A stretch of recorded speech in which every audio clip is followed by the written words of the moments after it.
नमः श्रीवर्धमानाय निर्धूतकलिलात्मने सालोकानां त्रिलोकानां यद्विद्या दर्पणाय। शिवप्रदा मंडल सर, आदरणीय अध्यक्ष महोदय, डॉक्टर प्रोफेसर सुदर्शन जी और यहाँ समुपस्थित हमारे सभी पत्रवाचक गण, शोधार्थी गण, इस अंतर्राष्ट्रीय सेमिनार में मैंने जो अपने वक्तव्य का विषय चुना वो इसलिए चुना है क्योंकि प्रायः लोग भारतीय दार्शनिक परंपरा, भारतीय ज्ञान परंपरा में जो जैनाचार्यों का अवदान है उससे प्रायः अनभिज्ञ रह जाते हैं। मैं बहुत कम शब्दों में आपसे ज़्यादा समय नहीं लूँगा, लेकिन जितनी देर आपसे बात करूं आप उसको गौर से सुनिएगा। हो सकता है आपको शोध के क्षेत्र में कोई नया क्षितिज मिल जाए, अनुसंधान के ऐसे विषय मिल जाएं जिससे आप कुछ नया कर सकें। और मेरा कहने का उद्देश्य भी यही है कि जिन परंपराओं से हम अनभिज्ञ हैं उनको हम जानें तो ही हमारे ज्ञान की सार्थकता है। जो चीज हमेशा से जानते आए हैं उसी को बार बार जानें तो मुझे लगता है उसमें ना हमें आनंद आता है ना किसी और को आनंद। नया नया प्रमेय जब हमारे सामने आता है तो हमें बड़ा महत्वपूर्ण और उत्साह भी उसमें जागृत होता है।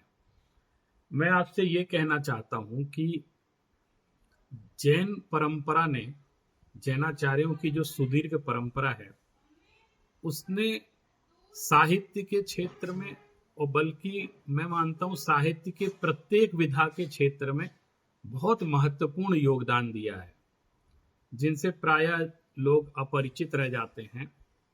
ऐसे ऐसे प्रकांड जैनाचार्य हो गए हैं जिन्होंने तर्क के क्षेत्र में, व्याकरण के क्षेत्र में, दर्शन के क्षेत्र में और इसके साथ साथ उन्होंने काव्य, नाटक, कथा, शिल्प, तंत्र मंत्र, वास्तु, वैद्यक, ज्योतिष, माने शायद ही मुझे लगता है कोई भी भारतीय ज्ञान परंपरा का कोई ऐसा विषय बचा होगा जिनमें जैनाचार्यों ने अपनी लेखनी नहीं चलाई। हमारा दुर्भाग्य है कि हम उन विषयों को उस गंभीरता से नहीं ले पाते हैं जैसा हमें लेना चाहिए। मैं आपके सामने कुछ महत्वपूर्ण तथ्य सूचना के रूप में भी प्रस्तुत करूंगा। एक जर्मन विद्वान हुए हैं डॉक्टर विंटरनीट्स।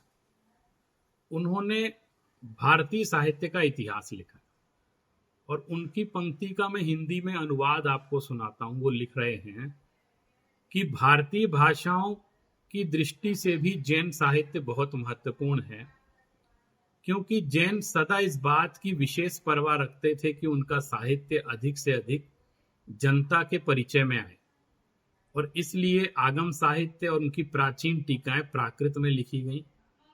दिगंबर जैनों ने पहले संस्कृत में रचनाएं करना शुरू किया, फिर 10वीं-12वीं शताब्दी में अपभ्रंश भाषा में रचनाएं हुई जो उस समय की जनभाषा थी। बहुत रचनाएं की और आजकल के जैसे बहुत सी आधुनिक भारतीय भाषाओं का वो उपयोग करते हैं, जैसे हिंदी, गुजराती, तमिल, तेलुगु, कन्नड़, बहुत सारी जो भारतीय भाषाएं हैं उन सभी भाषाओं में बहुत प्राचीन ग्रंथ, जब से वो भाषाएं तब से जैन ग्रंथ उनको उपलब्ध होते हैं। इवन कन्नड़ और तमिल में तो जैन आचार्यों ने इतनी रचनाएं की, यहाँ प्राचीन जितना भी साहित्य देखेंगे उसमें कहीं ना कहीं आपको जैनाचार्यों का योगदान स्पष्ट रूप से दिखाई दे जाए। इसके लिए हमको हिस्ट्री ऑफ इंडियन लिटरेचर जो कि विंटरनीट्स ने लिखी वो जरूर पढ़ना चाहिए, उससे हमें कई बातों का ज्ञान होता है। कुछ उल्लेख ऐसे करते हैं, देखो आप, गणित और ज्योतिष के क्षेत्र में कितना बड़ा योगदान जैनाचार्यों ने लिखा है। एक मद्रास सरकार ने 1912 में एम रंगाचार्य ने एक गणित सार संग्रह का प्रकाशन किया था, जिसे जैन संप्रति गणित या जैन स्कूल ऑफ मैथमेटिक्स की संज्ञा दी गई। और ये लोगों को पता ही नहीं था कि इसकी रचना जैनाचार्यों ने की है। बहुत बाद में रिसर्च के बाद ये बात सामने आई और सर्वप्रथम श्रीधर जैनाचार्य ने प्रणीत त्रिशतिका माने पाटी गणित सार इसका प्रकाशन उस समय किया गया था।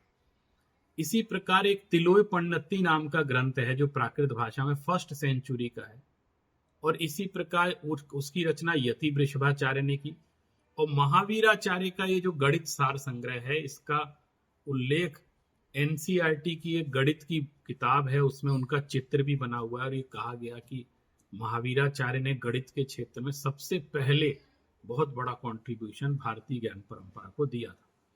मैं बहुत सारे नाम आपको बता सकता हूं जो गणित और ज्योतिष के क्षेत्र में अद्भुत जिन्होंने योगदान दिया। एक गणि विद्या नाम का ग्रंथ है, प्रकीर्णक ग्रंथ है, और होरा नाम का एक ग्रंथ है। बहुत सारे ग्रंथ हैं, कभी हम लोग गंभीरता से विचार करें तो इन ग्रंथों को भी अपने पुस्तकालयों में देखना चाहिए। अधिकांश ग्रंथ ऐसे हैं जिनका प्रकाशन भी नहीं हुआ है, पांडुलिपियों के रूप में शास्त्र भंडारों में सुरक्षित है। तो ये हमारी बहुत बड़ी जिम्मेदारी बनती है कि इस तरह के ग्रंथ लेकर। भद्रबाहु संहिता एक ग्रंथ है जो जैन ज्योतिष का बहुत प्राचीन ग्रंथ है।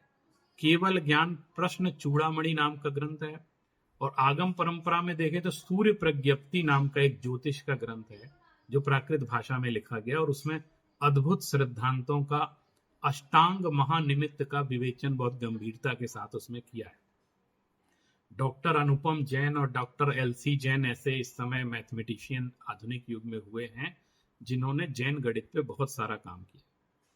दो चार शब्द आप देखो, चिकित्सा विज्ञान के क्षेत्र में कितना बड़ा योगदान जैनाचार्यों ने दिया है। आयुर्वेद के क्षेत्र में इन्होंने एक कल्याण कारकम नाम का ग्रंथ लिखा जो प्राचीन आयुर्वेद का ग्रंथ कहलाता है, और इसी तरह वेद्य गाहा यानी वैद्य गाथा नाम का ग्रंथ बहुत प्राचीन ग्रंथ हमको प्राप्त होता है। पूजपाद स्वामी, आपने तत्वार सूत्र का नाम सुना है आचार्य उमा स्वामी का, उसकी एक संस्कृत टीका की गई सर्वार्थ सिद्धि 6th सेंचुरी में, और उसके रचयिता है पूज्यपाद स्वामी। तो जो ये पूज्यपाद स्वामी आचार्य थे, उन्होंने जैनेन्द्र व्याकरण नाम का एक ग्रंथ लिखा था, व्याकरण के क्षेत्र में काम किया। फिर उन्होंने एक ज्योतिष का बहुत बड़ा ग्रंथ लिखा, आयुर्वेद का भी उन्होंने एक बहुत सुंदर ग्रंथ लिखा था जो हमारे सामने आता है। इसी तरह हम देखें यदि संगीत के क्षेत्र में, आज शायद ही कोई जानता होगा कि जैनाचार्यों ने भी संगीत के क्षेत्र में काम किया है। आप देखो, हमारा जो मूल आगम ग्रंथ है उसमें संगीत के मूलाधारों का वर्णन है, नृत्य का भी वर्णन है, और किस तरह तीर्थंकरों के जन्म के समय, जन्मोत्सव के समय इंद्र और देव देवियां कैसे नृत्य करते थे उनका पूरा वर्णन है, कैसे गायन वादन होता था। और संगीत के सैद्धांतिक पक्ष पर उन्होंने बहुत कुछ लिखा है। अब पार्श्वदेव, आचार्य पार्श्वदेव ने एक संगीत समय सार नाम का एक उच्च कोटि का ग्रंथ लिखा है जिसमें संगीत के मूलभूत सिद्धांतों का वर्णन है। अगर आप पुराण काव्य की दृष्टि से देखें तो पुराण साहित्य में पद्म पुराण नाम का एक पुराण लिखा गया जिसमें श्री राम का चरित है।